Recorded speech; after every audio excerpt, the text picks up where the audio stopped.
What's going on, guys? Doing a little kayak review. This is as real as it gets, okay? This is the debut of the new build. Let's check it out. So this is a native watercraft. This is their Titan 12. I love this thing, super stable. When I first got a kayak, I was kind of second guessing it because I'm like, there's no way. I had a bass tracker before and that thing is like wobbly on the water. This thing's perfect. And it can hold up to 500 pounds. I've been in the Hobies, and for the money, you can almost buy 2 of these kayaks for a Hobie. And this is more stable than a Hobie. Hobies are like for people that buy like Titleist clubs that can't play golf and they just want all the fancy shit, but they can't hit the ball. That's Hobie people. So on the front here, I'm running the Motor Guide XI3. This is built for a kayak. It's a short shaft. You gotta make sure if you're gonna buy one of these, you buy the kayak version and not the bass boat version, because it'll be like, I think, another 2 foot longer. So coming around here to where everything gets started, this is simply just a lawnmower handle from Home Depot. These are like $3 and some paracord. If you pull this first cord, this one releases the kayak. See that pedal moving?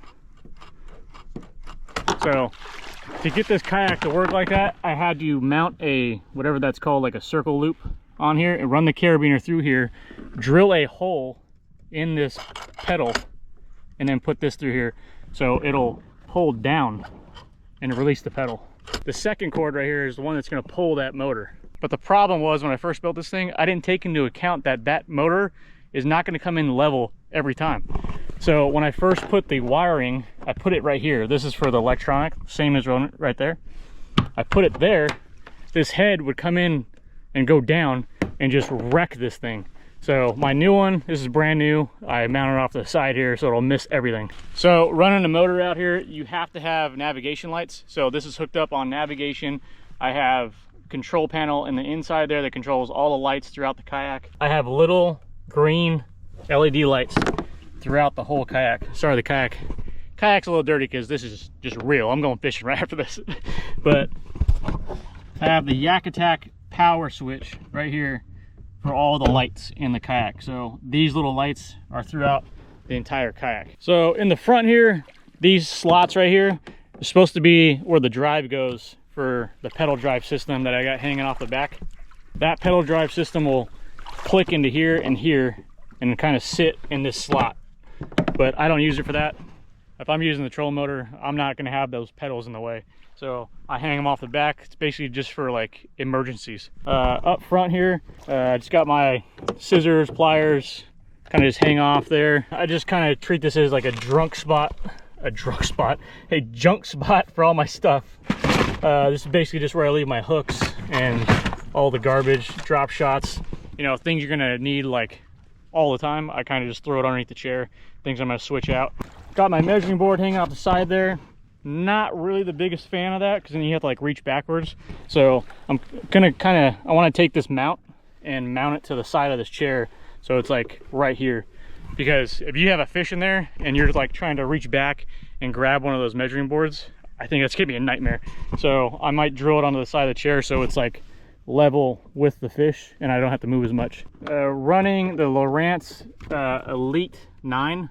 I think a 9-inch graph on a kayak's plenty good. I mean, you're sitting right there. You don't need a freaking flat screen. So if you guys see anything like mount-wise plastic holding things, it's coming from Yak Attack. All these gimbal holders for the sonar, these cup holders, everything's Yak Attack. Coming back this way, I did upgrade the steering just to have it. The one that comes stock, this is plastic. All this is plastic. So coming back to billet aluminum, it's gonna last forever. And I just wanted to upgrade it because most of the guys say it's gonna fail at some point and your handle will just snap off in your hand and then you're done. And coming back this way, this is the new upgrade. This is the Active Target 2 by Lowrance. So this whole thing comes as a kit. I got this from Dugout Bait and Tackle out of Georgia. I believe they're out of Georgia. You can look it up. Dugout Bait and Tackle. It's I think it's called a Fisher or something like that. I'll put in the screen for you guys. It's kind of cool. Just a pole that holds it.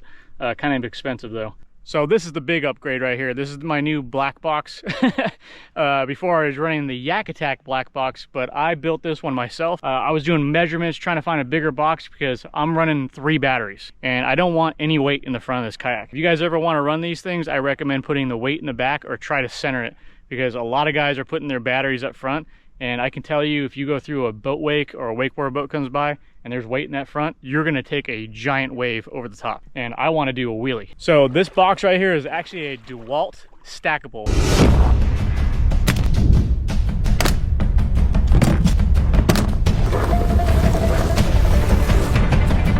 You can get these at Home Depot. I swear to you, I did measurements and I was trying to find a box. The only thing that'll fit here is if you go to like Guitar Center and buy a box, like a crate.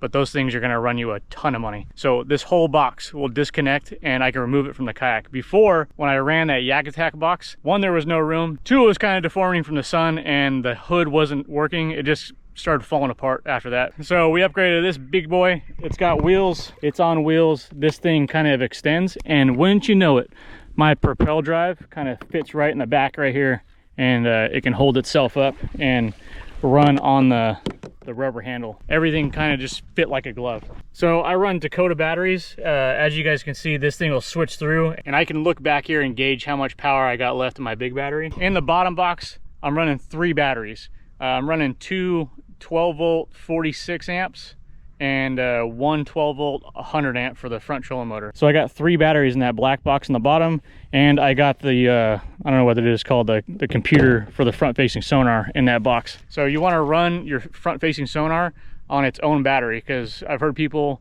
on the forums and on YouTube saying if you run everything off of one, I guess there's some type of interference. Sometimes I get going out there and I'm like, dude, I've been out here for like 7 hours. I wonder how much battery I got left. And as soon as you think that, boom, your battery's done. It's cool to look back here and just take a peek at it. And then moving back here, it's just a simple plug, man. I get home and I don't want to open up all these hatches and plug in 3 batteries. I got the Noco 3 battery charger in here, and I can just plop this bad boy out and boom, right there's your plug. So I just get home, take this thing out of the kayak, wheel it in the garage, plug it into the wall. It's real easy. I don't have to open up any doors. I don't have to do nothing. So moving this way, I bought the Native backpack here. I just needed something to hold that battery. I got the big battery for my GoPro right here. So all the graphs, my big battery, and the front facing sonar has its own spot. So I don't know if you guys can see the plugs. So when I get here, I just plug that big battery in, plug my graphs in, and then plug that graph in. And then when I want to get done, you just unplug everything and this whole box comes out. So I know what you guys are thinking. You're running a DeWalt stackable. Dude, this thing is awesome. So my big problem was last time, it was just space. I didn't have anywhere to put any gear. I didn't have anywhere to put, like, you know, soft plastics or anything. Mostly everything was underneath the chair. So all this is my mess box. I throw all my stuff in here. You put your ice chest in there, you can do a bunch of stuff. And what's cool about it is it's head level. So I'm sitting here, all I have to do is spin around and all my goods are at head level right there. And I don't have to reach down into a black box. At Yak Attack was way down low. I had to like go over the top to go get my stuff. I think this thing actually runs pretty close to what the Yak Attack black box runs. You're getting the cart with wheels. This thing extends up. You just push this button and this thing will extend up, and this whole thing will just wheel off the back of this kayak. Thing is pretty sleek. It's perfect. So if you guys are looking for something, I know it seems stupid to run a DeWalt stackable, but that thing is perfect. There's nothing on the market that can beat it. Oh yeah, but last but not least, I'll show you guys something. This is something new I just installed and it's awesome. So just in case, I put a bilge pump in here with the good old Roadrunner cup just in case. So the bilge pump runs out. So it comes on the outside right here. These bilge pumps, for whatever reason, don't come with a rubber gasket. So I bought these like plumbing gaskets and made my own gasket. It kind of looks a little cheap, but hey, it works. Oh my God, you got a bilge pump on a kayak. Dude, I'm not using those straw pumps and all that. I already had the wiring stuff inside the kayak. It was real easy. Just tap into the yak box right here. I wasn't running 2 or 3. So I simply just wired into the yak box, hit number 3, boom, bilge pump. Especially out here during the summertime, you get wakeboarders and all kinds of stuff. I didn't know when I first started using this kayak, when I'd get home, dude, you'd have like maybe 5-10 gallons of water it would take off the front of that bow if you hit a wakeboard boat. You don't think it, this thing fills up with water real fast. So you can go on Amazon, buy a $25 bilge pump, put it in your kayak, or you can get those freaking like kid suction tubes. But when you got everything hooked up, you might as well just get an automatic. Dude, just push the button. That bilge pump is so big. I bet you if I crack this kayak in half, like a good sized crack, that bilge pump will keep up with it. So yeah, hopefully I didn't miss anything. If you guys have any questions, put it in the comments. I'll walk you through it or point you in the right direction. But just a quick rundown. That is a DeWalt stackable. You can get it at Home Depot or Lowe's. It'll run you about 150 bucks, which is crazy because it's almost the same money as the Yak Attack box. That big 16 or 18 box that I had. You can get that whole thing for the same price. But yeah, we got off-roaders coming. I'll catch you guys on the next video. I'm heading out here. Appreciate you guys watching. I'll catch you guys right after this. Jesus. On the next video. See you guys. Oh! Yeah.